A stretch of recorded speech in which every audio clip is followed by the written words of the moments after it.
Hi everyone. So just yesterday this new demonstration lock arrived, and it's a cutaway padlock. So I thought I would take this opportunity to go over a few more of the ideas that I had addressed in that last basic theory video I'd done, and also to revisit the comb pick bypass that I demonstrated in an earlier video, because now I can a bit more effectively illustrate exactly how that works. So let's just start by taking a hook pick, and we're just going to put it in here, and you can see how I can lift each of these pin stacks,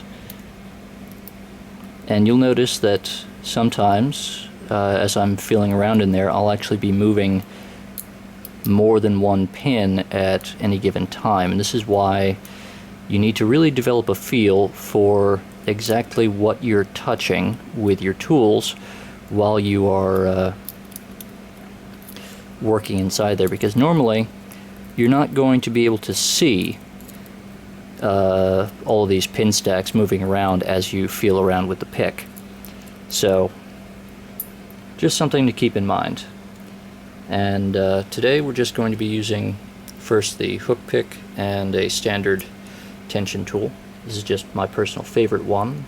Doesn't matter if yours has a flat handle or a twist handle, or if it is long or short. It's whatever works for you, just as long as you can apply the right amount of pressure. Now I usually like to try to reach as far into the lock with my pick as I can to start by attacking those rear pin stacks. And actually I'm going way too far here because you can see me wiggling around and there. But so let's see, if I start applying tension, okay, that one's binding. Now here's where very light tension plays a role, because I don't know how well it's going to actually show up in the finished video, but just about all of these pins have a very slight spool shape to them. And I don't know whether that's intentional or whether that's an accident of the way that these pins are manufactured, but they all seem to have slight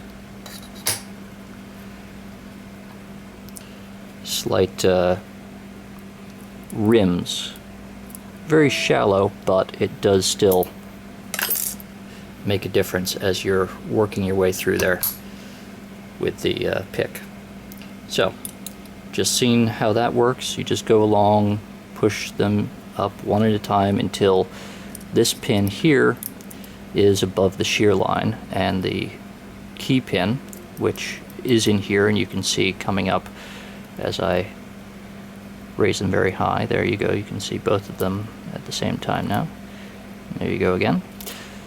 So that top one is the driver, or the top pin, and the one that is going to stick up there, just coming out of the plug, is the key pin or bottom pin.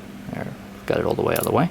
And now, because we do still have a few minutes here, I'm going to show you how the comb pick attack works, where you can actually see what's going on inside the pin chambers. So, if you remember, comb picks looks kind of like one of those old-fashioned rakes, like the gardening implement, not the lock-picking tool.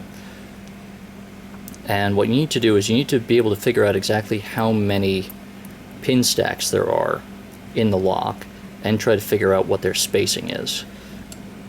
If I take another one of these comb picks, like say this 7-pin one. Okay, so the spacing isn't too bad, but that's not a pin stack. I can't actually do anything to that, because that just applies tension to the core. There's no way for me to reach it, and pushing it out of the way isn't going to give us any sort of help here. And in the same way, if I use, that little 4-pin comb that I demonstrated on those master locks and ABIS locks. There you go. I'm not going to be able to attack all of those pin stacks. So I'm gonna try sticking in there, and there, look, I can get it 4 of them. Can even manage to push them out of the way, but it doesn't help me because I'm not getting those 2 in the back. So you have to figure out the correct number of pins and the correct spacing in order for this to work. Now I'm also going to cheat a little bit on this because this lock, and I haven't been able to figure out exactly where it's coming from, but there's a lot of tension here. It might be because I haven't been able to completely clear away all of the debris from when someone milled all these holes in the case, or maybe it's just that this tension spring here and the springs in the latches really do put up that much pressure. But I'm going to actually, as I do this, assist myself with a standard tension tool once I have the pin stacks moved out of the way. But see, I'm going to push it in here, and then I need to line it up so that each of those little pins or tines on the comb line up exactly with the pin stacks here. And so they all seem to be lined up there. You can see all of the key pins and all of the driver pins, and they're all outside of the plug.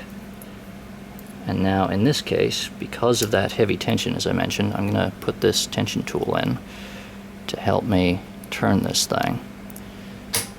And there you go.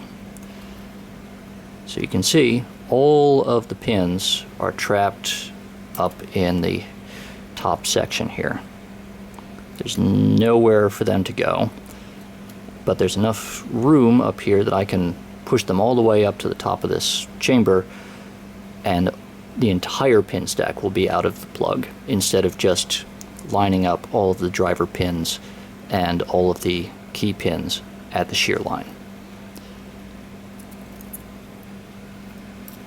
So that's, hopefully that gives you a better idea of exactly what you're doing inside these locks as you pick them.